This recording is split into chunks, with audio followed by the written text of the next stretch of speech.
To get rid of derealization, you need to take two steps. First of all, you need to relate it calmly and stop seeing it as a sign of madness or abnormality. This is exactly what we will do right now during this video. And after that, I will explain the second step, and as a result, you will be able to get rid of derealization permanently. My name is Pavel Zhumnerov, and I am a clinical psychologist specializing in anxiety disorders with more than 10 years of experience. Let's start with the question. How can you stop being afraid of derealization? To do this, you need to know the answer to the following question. How does this symptom physically arise? Why did these symptoms appear specifically in me? Is it possible to lose control during these symptoms? What will happen if derealization never goes away? Understanding the answer to these questions helps you to stop being afraid of this symptom and stop intensifying it with your own fear. This is because when derealization appears, you perceive it as something abnormal, which creates anxiety, and then anxiety makes the symptom even stronger. That is why it is so important to learn how to relate to these sensations correctly and calmly. Otherwise, you may fall into a vicious cycle. You become scared of derealization, it becomes stronger, then you get even more scared, and it becomes even stronger again. At some point, the symptoms feel so intense, and it seems like you are about to lose control and do something inappropriate. If you already experience such episodes, then this is no longer just derealization, but panic attacks. Let's start with the question. How does derealization physically occur? When anxiety appears, the brain's main task becomes survival, not comfort or accuracy of perception. It does not analyze whether threat is real, it reacts to the very fact of strong arousal. Activation of the amygdala triggers the sympathetic nervous system and the body switches in an emergency mobilization mode. At this moment, speed of reaction becomes more important than the depth of perception of surrounding world. This is exactly what the foundation is laid for why not just discomfort appears, but a feeling of unreality. Under the influence of adrenaline and cortisol, the way sensory information is processed changes sharply. In a normal state, the brain integrates vision, hearing, bodily sensation, and emotions into a single flow of reality. During strong anxiety, this integration is disrupted. Sensory signals continue to arrive. The eyes see and the ears hear, but the brain begins to process them in a more mechanical and fragmented way. This is not loss of perception, but a loss of emotional connection to it. The world stops feeling alive and meaningful because emotional centers temporarily reduce their activity to avoid overload. The key reason why derealization appears instead of just fear or panic is related to a protective distancing strategy. When arousal becomes too strong and prolonged, the brain chooses not to intensify the reactions, but to dampen it. It reduces the subjective importance of the external world, because this makes overload easier to tolerate. This is an ancient mechanism that allows a person to function under threat without breaking from intense sensations. As a result, reality is perceived as distant, flat, artificial, or dreamlike. Physiologically, this is connected to changes in how the prefrontal cortex and parietal areas function, as they are responsible for the sense of wholeness and presence. They begin to operate in a control mode rather than an experiential mode. Instead of being inside of experience, the brain observes it from the outside. This detached observational state reduces emotional pain, but its side effect is the feeling that the world is not real. This is not an illusion or a hallucination, because the connect of perception is not distorted, and the person understands that something feels wrong in the experience itself, not in the facts. Breathing and the level of carbon dioxide in the blood also play an additional role. During anxiety, breathing often becomes shallow and rapid, which change chemical balance and intensified detachment, dizziness, and a strange quality of perception. The brain interprets these bodily signals as another sign of overload and further reduces the depth of sensory processing. This creates a vicious cycle. Anxiety increases psychological changes. Those changes intensify the feeling of unreality. The feeling of unreality becomes frightening. Anxiety rises again, and the brain reduces sensory depth even more. That is why it's so important to understand exactly how this symptom arises.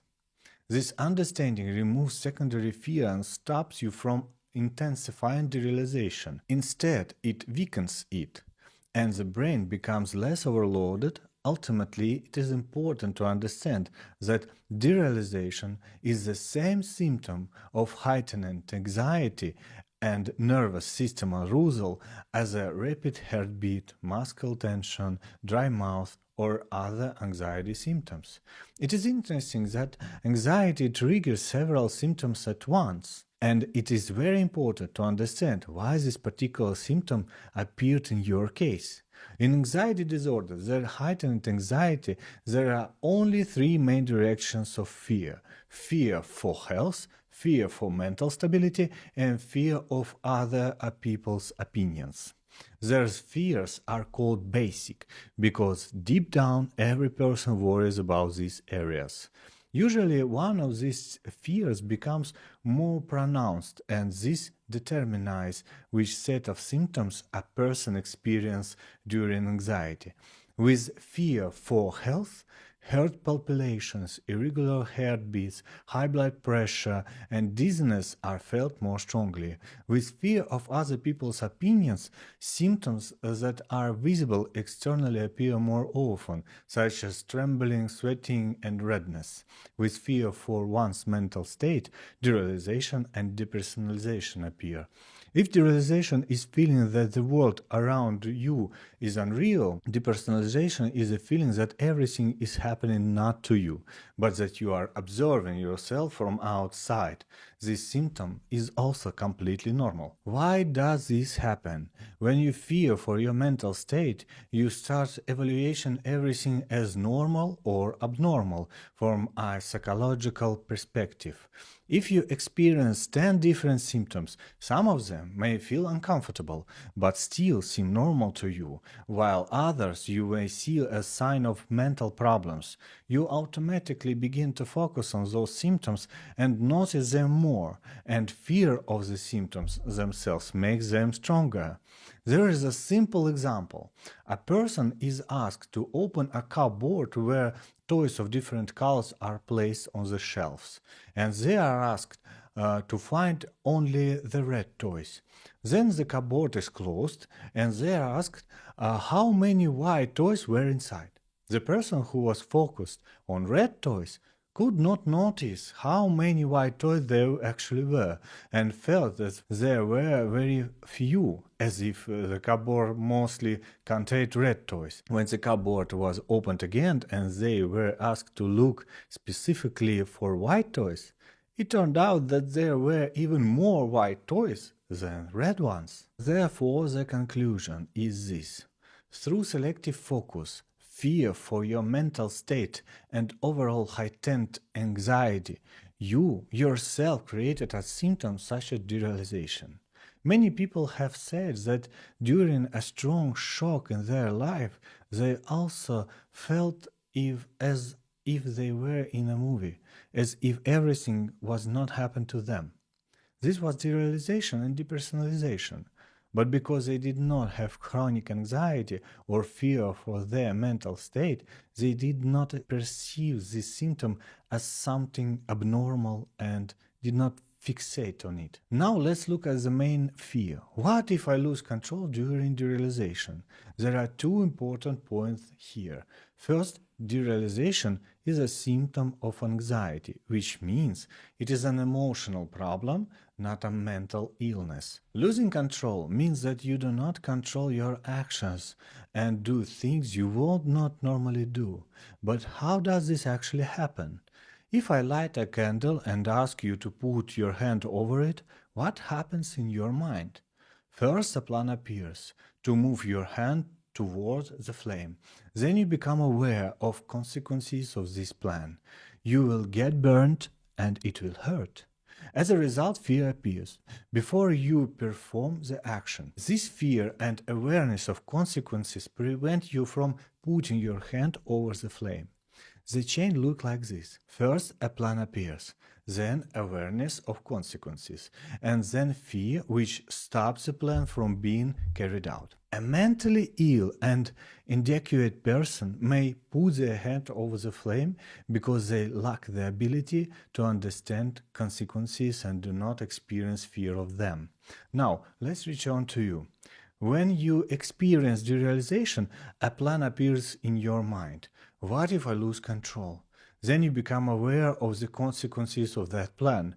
I might do something irreversible. As a result, fear rises. The very fear of losing control means that you are aware of the consequences of losing control. And that means you are not capable to losing control. This is called critical thinking. In simple terms, your ability to understand the consequences of your actions. This means that even during derealization, your critical thinking remains intact. There is even a special perception card for this. Write it down and carry it with you and read it during anxiety until you memorize it. As long as I am afraid of losing control, I understand the consequences of my actions. That means I have critical thinking, I am mentally healthy, and I will not lose control. I understand that in your mind there are only two options. Either you will lose control during derealization or you will not. This is an example of black and white thinking. This is exactly what creates anxiety. Even a very small chance of losing control is enough to cause fear. That is why at the end of this video we will analyze this fear separately. When you understand that derealization symptoms are a natural reaction of the nervous system to chronic anxiety, when you understand that this symptom appeared as a result of fear for your mental state, and when you understand that you will not lose control, you begin to relate to the symptom more calmly. You stop focusing on it so intensely and stop reinforcing it with the fear. This is the first step in getting rid of derealization. The second step in getting rid of derealization is to prevent the symptom from appearing at all. To do this, you need to return to the beginning and answer the question, what is the main reason this symptom appeared in my life? Before derealization appeared, a process had been happening for years, a process of increasing anxiety. Anxiety is your emotional reaction to life events that you perceive as dangerous. The more situations you perceive this way, the higher your overall anxiety level becomes. Anxieties attach to each other, and the more of them there are, the higher the general level of anxiety becomes. At some point, it becomes so high that it starts manifesting through physical symptoms. The higher the anxiety, the stronger the activation of the autonomic nervous system. Therefore, the cause of your derealization is heightened anxiety, and more precisely, the number of life events you perceive as dangerous. It is important to understand the proportions. Right now, it may seem that only derealization worries you, but in reality, this is only about 10% of your total anxiety. It is simply the most noticeable right now. The main cause of derealization is your everyday external worries, the situations you face daily. They make up about 90% of your heightened anxiety. This can be situations where you are afraid of being late, worries that your thoughts are abnormal, worries that you forgot where you put your something, worry about how you will feel outside or in store, and so on. All these situations combined, which you perceive as dangerous from your heightened anxiety and trigger symptoms. To get rid of derealization, it is logical to reduce anxiety. To do this, you need to change your perception of the events you currently see as dangerous. How do you change perception? Your anxiety consists of only 10% fears related to derealization itself and 90% fears related to other everyday situations. To reduce the number of anxiety-provoking events, you need to change how you perceive them. For simplicity, this is like when people once believed the Earth was flat and were afraid that if they traveled from home, they might fall into the endless abyss. Later, people changed their perception and began to understand that the earth is round, and as a result, they stopped being afraid to falling. That is what changing perception means. The reason you have so many anxiety-provoking situations is black and white thinking. For example, when you plan something in the future, you see only two possible outcomes, a good one or a bad one, and you already partly believe the bad one will happen, which creates anxiety. This is the same with derealization. You see only two outcomes, either you lose control or you do not. Black and white thinking also appears when you evaluate past events. Or when something happens, you try to label it as a dangerous or safe, or in your case, as normal or abnormal. If you label it as abnormal, anxiety appears. For example, one client forgot where she put her keys and saw this as a sign of abnormality, believing she had dementia. In her mind, there were only two explanations: dementia or this has happened to everyone.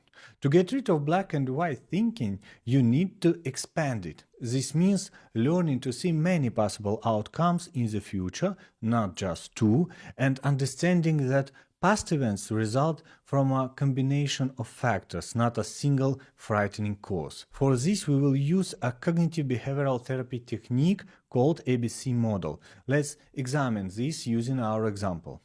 Analysis of fear of losing control during derealization. What is the main point here? Let me give an example. My client Sergey says that when he goes outside, he is afraid he will faint. We described many possible ways he might fall outside, but Sergey said that even the probability of fainting was only 1%, he would still be afraid to go outside. Here is the key point. Why was it so important for Sergey to not pass out, and why was he so afraid of it? Honestly, I have passed out several times in my life, and for me it is not something deadly, but for Sergey it was catastrophe. He believed that if he had lost consciousness, he would have died.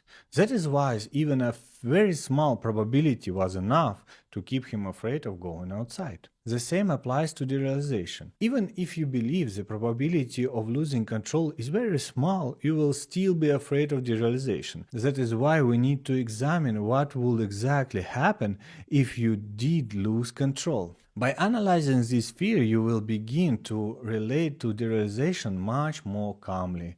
The first thing we need to do is to use the ABC model to correctly record this situation. Anxiety arises in a chain. First comes the event, what actually happened or your plan for the future.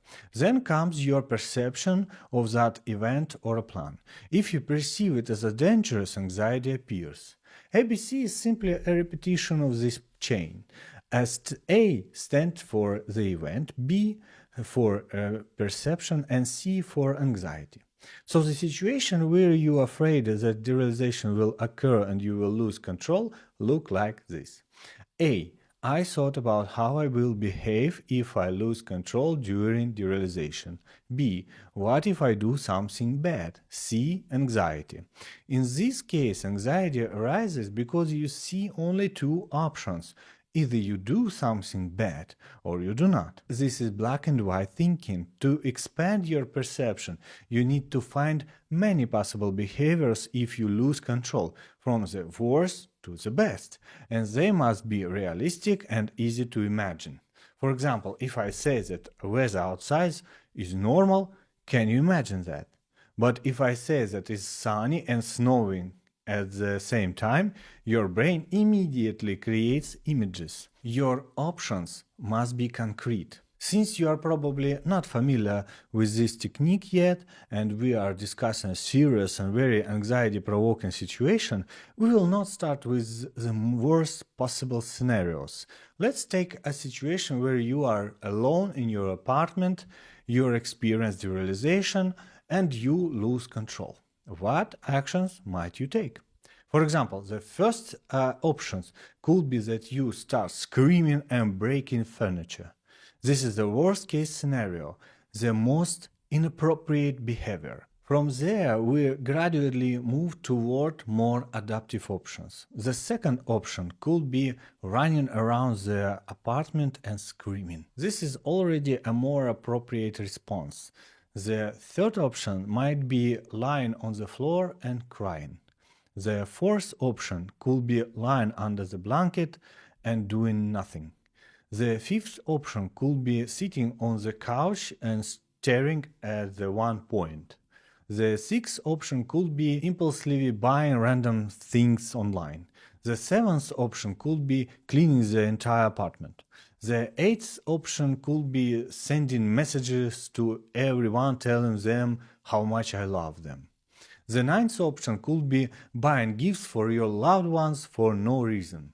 The 10th option could be sign up for a Red Cross mission in Africa. The point is that there are many possible behaviors in a situation of losing control, from negative to positive. When you see these possibilities, you naturally begin to relate to derealization more easily. The final step is working through other anxiety-provoking situations. Concerns about derealization itself makes up only about 10% of your anxiety. The remaining 90% consists of everyday worries. To get rid of derealization permanently, it is not enough to simply relate it peacefully. And as long as an anxiety remains high and the nervous system is overstimulated, derealization will continue to appear. We use the ABC model to analyze one anxiety-provoking situation. Now your task is to use this model to work through all anxieties that arise in your life. Each situation should be written down using the ABC model and analyzed. This will reduce the number of anxiety-provoking events and lower your overall anxiety, after which derealization will no longer be able to occur. And that's for all now. Goodbye, friends.